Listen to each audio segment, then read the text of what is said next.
สบายดีทุกคนมื้อนี้เราก็มาพบกันเช่นเคยนั่นก็คือเราจะมาเฮ็ดชาเขียวกินมื้อนี้ก็คือมัตจะเนาะกับ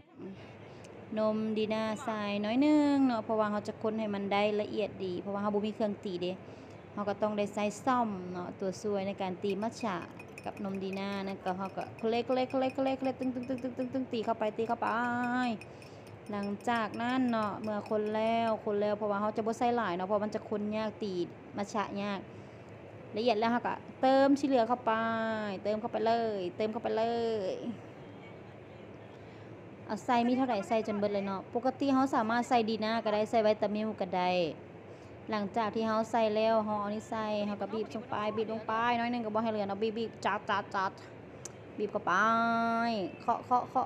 เอาอีกบีบอีกแบบนั้นแหละใส่จนเบิดเลยบ่ให้เหลือเนาะ ก็จะเอาเป็นว่าสำเร็จเสร็จสิ้นเขาก็บ่ได้มีหยังยุ่งยากแล้วเพราะว่าเขาบ่ได้ตีใส่น้ำอุ่นน้ำร้อนเขาตีน้ำธรรมดาเขาก็จะคนๆๆน้อยหนึ่งที่จริงสีมันงามเลยแต่ว่าอยู่กล้องบ่งามปานใดหลังจากได้ที่เรียบร้อยแล้วเนาะเขาก็จะสำเร็จเอาเป็นว่าสำเร็จเสร็จสิ้นเตรียมเสิร์ฟความแซ่บเนาะหาน้ำข้นหาจอกหยังมาใส่